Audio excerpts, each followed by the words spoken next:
And welcome back to a fresh episode of Business Growth Show. I'm your host, Sam Dunning. And to check out my SEO playbooks, B2B marketing guides, free podcasts, resources, or whenever you're ready to apply to work with us, head over to samdunning.org.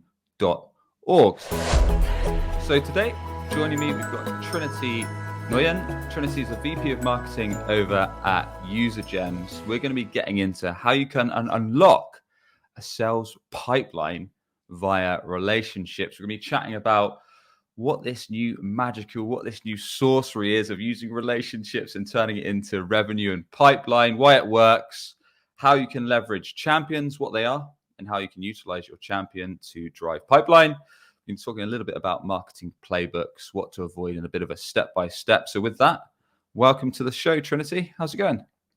Great. Good afternoon, morning my time, but thanks, Sam, for having me here. A pleasure. Looking forward to the conversation. So getting stuck right into it straight away. Relationship focused sales pipeline. What does that really mean, Trinity? It means so many different things, especially today when we talk a lot about AI. But specifically, what I want to share is like this one playbook that I personally love because we're using it and it helps me with relieving some of my pipeline anxiety. So I want to share with other marketers and sales folks out there, and hopefully that helps. But relationship based, so I think, so for us, it means like following your customers, your users, even your close loss prospects as they move to new organizations throughout their careers. They know you already, they trusted you before. They have the relationship with you, and that's going to give you the competitive advantage to break into new organizations. So we're talking about following prospects that we've done business with before, or that we have conversations with before as they've perhaps moved on to new companies or new sectors or that kind of thing, right? Correct. Like previous customers, previous champions. So we just call everyone champions. People who love you. Got it. And do they have to be, like getting into it straight away, do they have to be previous customers, or can they just be people that were perhaps in the pipeline before that maybe didn't become customers, or? All of the above. So I think we get right to the meat of it. So it depends on your organization, who you define as your champions. So most people would think about close won opportunity contacts, AKA people who bought your products or services before. And then the second, they was thinking about, the admin and power users. So like if you were in a SaaS world, right? So they might not have been involved in the sales process, but they talk to or like knew your customer success, or they use your product a lot. So these are the real champions. So that's the first bucket, the key champions. The second bucket is a little bit less obvious. It's like the happy users. So if you're a SaaS company, you have like 1,000, 10,000, 100,000 users. If you can use net promoter scores, NPS, or product usage data, you can segment out the ones that really like your products. So that's a second bucket. The third bucket, like you mentioned, Sam, we call like key prospects. So these are the close loss opportunity contacts. So they didn't buy you then. Maybe there are a lot of different reasons, timing, budget, priorities, but doesn't mean they won't be interested in buying you at the next organization. Maybe better timing, better fit now. Even open opportunity contacts too. Sales cycles getting so long. We see champions leaving company mid-sales cycle all the time now. So they're already a lot warmer, like marketing speak, comparing to your top of funnel leads. Understood. What was the first bucket? I didn't quite catch that, Trinity. So key champions. Okay, and the difference between them and the second bucket? So we call it key champions. It's basically close won opportunity contacts, and then admin power users. But that's how we think about it. But obviously, every business defines this differently. We're just ranking them by hot, like how hot this contact is. Understood. Okay, so we've basically got close won customers, we've got power users, and then we've got the prospects that didn't buy but are still opportunities. And you've mentioned champion a few times. I don't think we've really used that term much in the 347 or 348 episodes we'd have, but I see it flying about a lot on LinkedIn, especially from kind of myself with a sales background that kind of moved into marketing. What does a champion really mean in a B2B setting? I guess it does come from the sales world. So champion is just someone who advocates for you. during the Okay. sales process, right? So we use it broadly to kind of encapsulate the people who would champion for you, advocate for you. But then what does that mean? Like different companies define champion differently. And that's why we want to keep it relatively vague. It depends on your business. Got it. Okay, cool. So I want to lay down a bit of a step-by-step for the audience on how they can essentially put this into play themselves, how they can start identifying, I suppose, the buckets that are going to be relevant for them from these different 3 types of users, and how they can then leverage the relationships, as we've not talked about that too much just yet, to then drive sales pipelines. So I suppose, where do we start off? Like, what is the first thing we should do if we're thinking, yeah, I think I've got a few prospects in each of these buckets. I think I can leverage them. But what's the first step that an organization should take? Yeah, maybe I would do the reverse. So Okay. kind of like the why first before we get into like the steps. So like, Sounds why good. does it matter? And whether it's relevant for you, right? So for us, not for us, sorry. Like more like the why part. So if you're in SaaS this year, so this year has been really challenging, especially in the SaaS world. And there are a lot of stats that's being shared out there, like from Gartner, Forrester, you name any like kind of like big research organizations. So sales cycle is getting longer. I think it's 20% longer now. I think Salesforce shared that. On average, deal cycle is longer. And then you couple that with the deal size actually got smaller because budget is smaller. So vendor ran a survey in Q2, and I think like the average deal size now reduced by 45%. And then on top of it, the average buying group has increased by 33%. I think G2 did this research. So it means more people get involved in every single buying decision, especially the C-suite. So it's just harder to sell in this environment. And why is that the case? I think like in the 2020, 2021, there was a lot of fear of missing out. There are a lot of new technology, growth at all costs. So we got to like try out new things. So that sentiment doesn't exist anymore. So it's now more like fear of messing up.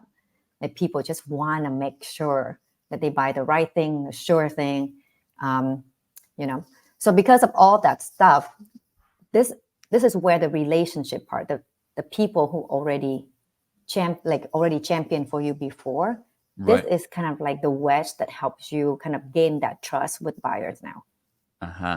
Okay. Yeah, there's this research last quarter by Trust Radius. So they surveyed 1,500 buyers every year. And this is really interesting because they asked buyers the same set of questions year after year for 7 years in a row, trying to see if there's any change in the trend. And this year was the first time that they noticed a significant change. Like there are more people, the buyers this year, saying that they refer to their own prior experience with the vendor when they make the buying decision now. And that was never the case. It's in the top 3 now. So it kind of goes back to the whole like fear of messing up. I want to buy the sure thing. I see. So before did buyers, prospects, they weren't really too bothered about kind of sticking with old vendors that they'd had experiences with, but only recently that's become quite key. Yeah, I mean, I think in the past, people you always use can kind of like refer back to, I know that vendor, I trust them. But then they're also like, money was cheap then too, and we got to grow. So it doesn't hurt. The opportunity cost is low, so it doesn't hurt to try new things, try new vendors. There's nothing to lose there. But versus now, budget is scarce, so you're more cautious, a lot more cautious. I suppose it's about being risk diverse, right? Especially with what's going on in B2B tech right now. Like you say, like funding is so much more difficult to get. And growth is difficult to get. As marketers, listen to this, like pipeline is really hard to come by these days. For sure. So it makes sense. Yeah, so that's why it's kind of like the why, like relationship is kind of like your wedge to get into the new organization. So I think that's kind of like the why, where we advocate for like leveraging the relationship you already have. It took so much to build, to win those customers in the past. Why do you let them go once they move into a new organization? Why don't you kind of like following them, nurturing that relationship from the sales side? That makes the sales conversation a lot easier. So you can reach out, hey, congrats, we miss working with you at company X, but like, let's keep the conversation going when you're ready to buy again. Got it. I imagine there's a lot of opportunity that gets missed by B2B companies on this front, because I imagine it's quite easy to do, right? If perhaps the person that you were doing business with, whether that was like, I don't know, a marketing leader or a sales leader or a RevOps leader or whoever was your point of contact that you were doing business with directly, that organization, if they suddenly go and then a new exec comes into the org and they're like, well, I've already got a prior relationship with this company, or I want to go and find a new organization to do business with. Because quite often, from my experience anyway, running a B2B SEO and web agency, when a new contact comes in, they've quite often got their own ideas. So that can mean our relationship can go out the window because they've got their own thoughts and visions. Exactly. Actually, I was going to say, in agency world, you see this a lot. For sure. For sure. But yeah, you do miss out. Like agency, I think agency, you usually have like 1 or 2 main contacts per client. But if you like running SaaS products, you have like hundreds of thousands sometimes, depending on the type of products that you have. So people miss a lot of these opportunities. And we did do a research, like we analyzed like our customers before they bought the product and after, and how many, and then look back in the past, like how many of these opportunities or job movements they missed. 91%. 91% of your customers that left to a new organization, your reps didn't pick up on it because it's just so many. You don't think about it, right? Reps join organization for 2 years, move to a different org or a different team. All that relationship's gone. It's lost. So, and you have a lot of users too that your team hadn't met yet. So, and I suppose there's a few factors as well, depending on the size of your own company and organization and the churn of your own sales team. Like how effectively are they going to then manage those contacts that have gone? And if your sales team that are managing them have churned fast, then it's not something that's going to be tightly seen. Yeah. So I suppose there's a lot of areas of neglect on this side of things. Interesting stuff. Yeah. So there's a lot of upsides. There's a lot of upsides from the sound of it. Upside. Yeah. The downside is, which we're going to get to the tactical part. So actually the downside of this concept of like champion tracking, let's just call it like that, is that it's a really simple concept, because I think anyone in sales and marketing, we've seen customers come back and we've seen that these are the hottest leads because they convert so quickly and so well. But if you actually think about how to operationalize it, how to roll this out to your team, it gets really complex really quickly. So we've been doing it for like 4 years. And even to this day, during our win-loss interviews, even our customers said like, there are so many different scenarios that we didn't think of. I wish I thought of it because it's so complicated. So we're going to get to the tactical stuff. So the way I would break it down, hopefully make it a little bit easier, is the first part is think about the inputs. Who do you define as your champions, or who matters most to you? And then the second piece is the output. So not all job changes are created equal, right? They're not the same, right? They have to land in your target accounts, have the right title. So what kind of change that matters most to your team? Because you only want to surface the most relevant leads. And then the third component, so inputs and then outputs. The third component is actually, how do you make it so easy for your teams to act on this signal when it's surfaced without them having to do a ton of clicks or do a lot of research? Automate all that stuff as much as you can so that you can see the ROI from this program. So let's get into each one. Yeah. So in the input side, we talk about close won opportunity contacts, so the buyers, power and admin users, right? For SaaS, if you have a lot of happy users, that's the second bucket. Because even though they were an individual contributor before, doesn't mean that they won't become a buyer in the next org, right? Or they can still advocate for you to the buyer. So that's the second one. And the third one is the key prospects that we talked about: close loss opportunity, open up opportunity contact. Okay. All right. So yeah, we've got those 3 buckets in the input. So we've got 3 sections, and within section 1 of the inputs, we've got the champions, and those are the closed won deals, those are the power users, and the closed lost or the open opportunities in our pipeline. So we identify those within our current, I guess, CRM. CRM.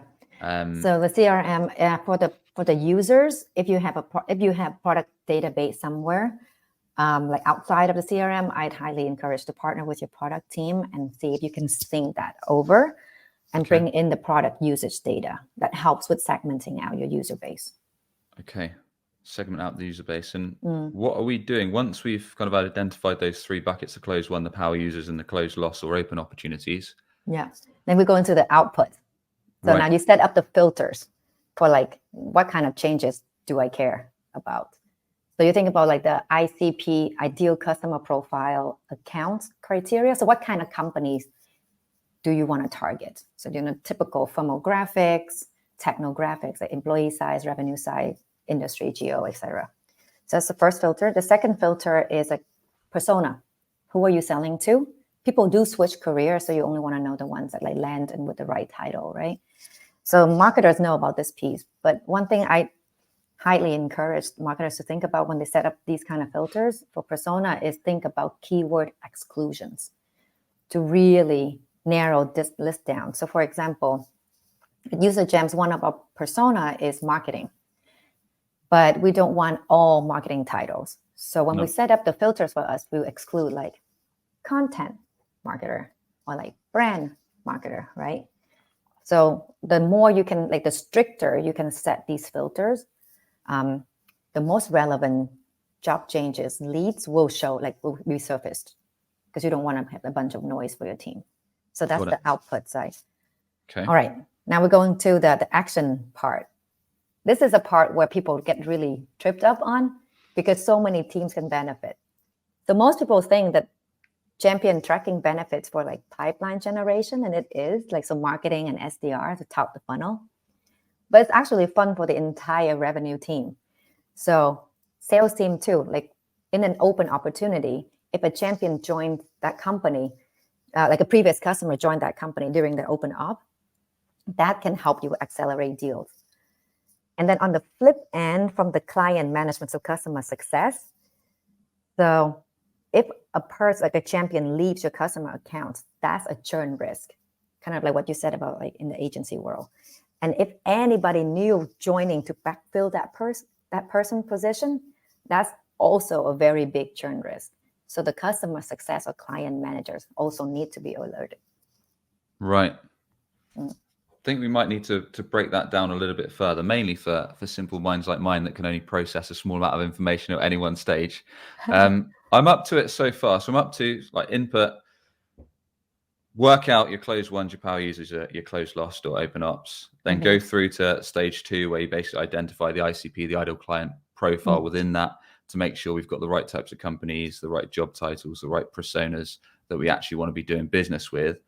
Then we get to the stage 3 of actually working out pipeline for our sales team, whether that is SDRs or I'm guessing account execs or perhaps a mix of all. Yeah, depends on some companies, the SDR would be under the marketing team, and some companies, the SDR would be under sales, right? So basically whoever is responsible for generating the top layer of your funnel. Gotcha. So what we would recommend in like the actioning is like find out where your SDRs spend their time. So if they spend their time on like outreach, sales loft, like the sales engagement tool, then automatically set up an automation to route the job change leads to the right sequences. So they don't have to go into your CRM and make the decision and adding people in, et cetera, right? Because manual steps, it just means it's not going to be done consistently. So if you set up all the right sequences for the scenarios and you add them in there, then all you need to do is just open the tool and then execute the task. Yeah. Got it. Yeah. And then for the marketing, so if you run account-based marketing, and we do a lot of ABM here, so we have like 10,000 ICP accounts, and we go after 200 accounts every month. So it's really important for us to know when to go after which accounts. So we use this champion tracking signals to prioritize. So we would go after company A and B because we found out in the last 3 months, we had a number of previous champions that had just joined these companies. So we bubble and prioritize these accounts to go after. Okay. Okay. Mm. So for a company that perhaps wants to just get started with this, Mhm. how do you make it manageable initially? Mm. Because I can imagine this can get quite messy quite fast if you had, say, Yeah. hundreds or thousands of champions, depending on Mhm. the size of your org, and also your ACV, your average contract value. If you're dealing with really small deals and you've got tons of customers, I Mhm. imagine this can be a lot of data to work Yep. with quite quickly. So what is like quite a smart amount of opportunities to work with initially, and I guess some smart triggers to put in place, so then Yeah. if someone moves job or moves to a new organization, you can track that and you can start with something that's quite manageable? Perfect question. It's true.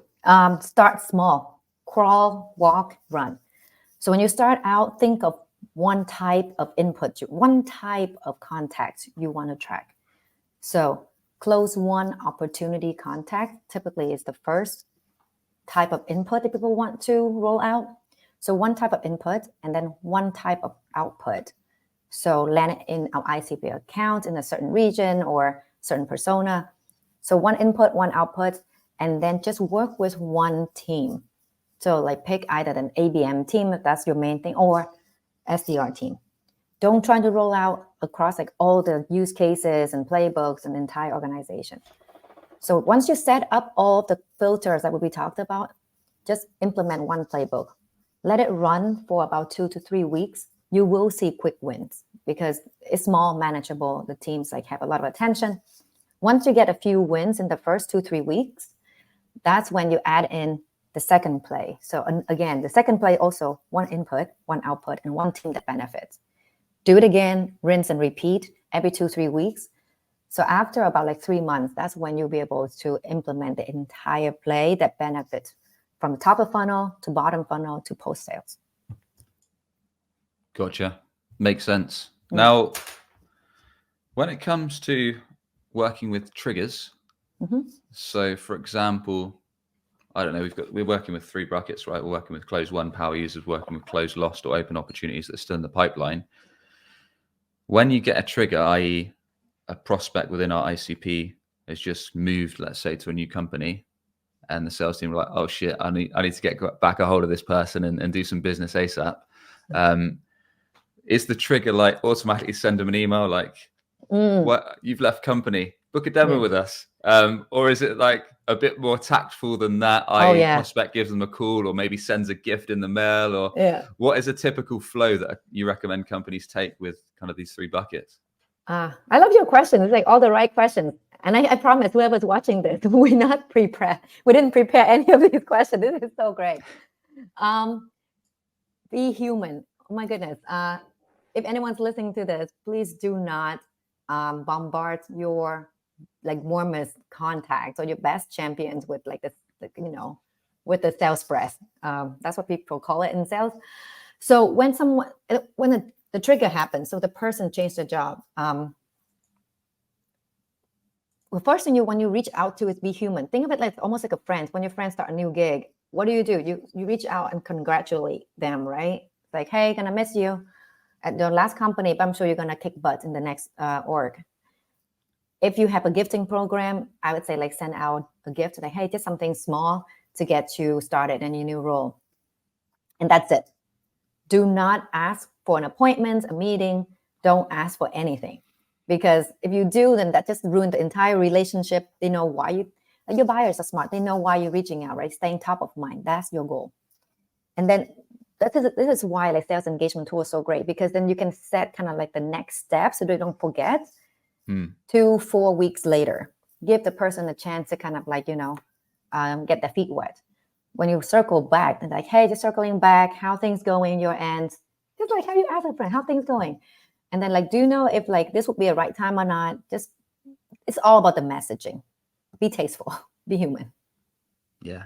Makes sense. So that's good. I get that. I mean, obviously you don't want to bombard them because I'm sure they've got plenty going on if they've just moved to an organization that they need to settle in. And you just want to like them. You just want them to remember you. And I know it sounds really fluffy, but internally we've been running this play for our own pipeline generation for 4 years. Right. And these sequences always have between 80 to 95% open rates and 27% response rate, like 20 to 27%. So it works. I know it sounds scary from the sales perspective to not ask for anything, but usually the best thing to do when you want something is don't ask for it. So is that like a flow for a past customer that's moved organization that you've just shared? And how would that compare to perhaps someone that we lost or that might be in the pipeline that's, let's say, ghosted us or gone quiet or dead in the wind? Like, how would you approach that one? Yeah. So like in the first email, like you could say like, hey, just notice that like you just start a new role, like congrats. Again, like just congrats, right? Because it was closed lost, but didn't mean like, that means that they still know you. So you can still reaching out the same way. First email, do not ask for anything. When you circle back, that's when you can do your prospecting and you can say things like, hey, checking in how things going. I know that a few moons ago, when you were at the last company, you were like interested in us, like X, to solve this type of like challenges. Curious if those challenges are still relevant at your new org. Nice. To acknowledge that you know what happened. And you can set all these things up, like, as long as you set up like the automation for different scenarios, and tie it back to, is it like close one opportunity contact or close last opportunity contact? Do you folks always use email, or do you ever use Call or any other channels? Our sequences have it has different channels. So call, emails, LinkedIn. Yeah, I think those are the main ones. And then we have gifting programs that we kind of like weave in throughout as well. Got it. I suppose it depends on the value of the customer or the potential deal size, depending on how intense it is and what you send them and the approach you take, right? Yeah, you can build out. You can segment your sequences based on like, is the title is director and above, or like IC, and different. You can tier your gifting programs and how intensive your sequences are too. Got it. Okay, cool. Yeah. So yeah, I think we've talked about kind of quite a nice step-by-step flow of how to do it in terms of identifying the opportunities, kind of nailing down the ICP, the ideal client profiles, and then actually having a tactful way to reach out for them. Is there anything else that follows on this, or anything else that people tuning in need to consider? I think that's a lot already to digest. Like I said, like this play sounds simple, but it's really complex. So just start out with that. And if you see success and you want to scale, that's when like a lot of the things behind the scene, like how do I notify people outside of just sequences? Can I Slack them, send them an email? Like, all these things that you can layer that in later on, but I wouldn't recommend trying to like boil the ocean from the beginning. Can I ask quite a difficult question? Yeah, go for it. So this is going to be directly related to UserGems, and mainly because I'm nosy. So obviously, as a tech company, you're probably investing in channels like paid search ads, Google ads, LinkedIn ads, etc. Like your own pipeline, using this approach, what percentage of your revenue is generated through this approach, as compared to, say, let's say LinkedIn ads, paid Google search, any other channels, maybe G2? Yeah. Curious to know. Oh, absolutely. I'm open to share. So in our board deck, I do have to report where our pipeline came from. And the way we look at the sources is not like by like channel, like marketing channel, but it's like the program. So inbound, outbound, referral, AE source, partners, etc. Right? Okay. And champion tracking on its own is its own source, because it's pulled in different like resources from the marketing side and SDR. So to answer your question, this one, the champion tracking, has consistently been contributing between 12% to 16% of our sales accepted pipeline every quarter. And this year, 22% of our closed won revenue came from this program. It's a lot more efficient comparing to, so we are very heavy on outbound side, because we like to us, outbound is like when we go out there and together. So like ABM, we would consider as outbound, like events, right? Okay. So compared to that one, and then even compared to like what we call inbound is all the like Google, like the paid search, paid social and stuff like that. This one's a lot more efficient, because it's basically just running in the background. This is really crazy. It sounds a lot and very intensive based on what I share so far. But once you do the legwork, like a week, just setting up all the input, output filter and like the sequences, it just runs in the background. Like you can ask any SDR in our team, our demand as well. It's just a program that is always on. So we don't spend a lot of resources on that. And that's why it's very cost efficient. Nice. Yeah. And does it tend to be similar for clients as well? Does it tend to be kind of quite a high percentage source of their revenue as well? I imagine, like you say, it takes a while to actually get the machine fully in play and do all these tactics that we've talked about and slowly build it up. Well, it's like it takes about like a month to set up everything. So it doesn't take that much because you only need like 1 or 2 plays to show like opportunities, and then you can build out the rest, right, in 3 months. For our customers, so like people have been sending me messages saying that this program on their end is number 1 or number 2 or number 3 sources of pipeline. Someone just shared yesterday in our customer, we saw in the customer post Slack channel, is that this program literally saved their year. When pipeline has been so hard to come by, it's literally like right now they're looking at the Q4 and it's saving their number this year because of this. Nice. And I imagine the sales cycle is typically faster because you've already got that previous relationship, and they already, in the case of, unless they're perhaps a closed lost or a prospect that didn't buy, they already probably trust you quite a lot because you've dealt business with them and you've had various conversations and such. Yeah, true. Actually, even for the closed lost prospect, the sales cycle is still shorter. I talked to someone in cybersecurity company yesterday. Of course, it's not the hardest compared to previous customers, right? But they already went through the entire awareness consideration process with you. So they know everything about you. So it's that we found it's about 54% shorter sales cycle comparing to like just cold new leads. Makes sense. They already know you, so you don't have to go through the whole entire process again. Got it.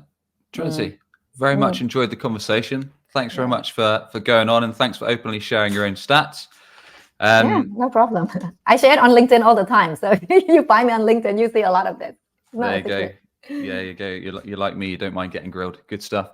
So with that, please do tell us more about how everyone tuning in can learn more about yourself, UserGems, and any way you'd like to send the audience.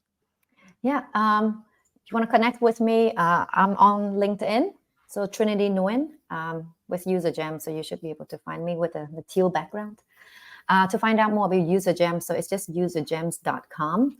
I know it's a lot of information that I shared today. So we actually have a playbook library where we break down, we give you like our entire sequences on the website that you can just copy and paste and give it a try. So just go to usergems.com/playbooks. And there you go. Awesome. We'll put all of those links over in the show notes at businessgrowth.marketing. And I want to thank you once again for coming on, Trinity. No problem. Thanks for having me. This was fun. Always a pleasure. We'll have to get you back on in the future. Enjoyed it. Got to give a big shout out to the show's sponsor, Dealfront, the go-to-market platform for GDPR compliant leads for your sales and go-to-market team. You can grab a demo over at dealfront.com.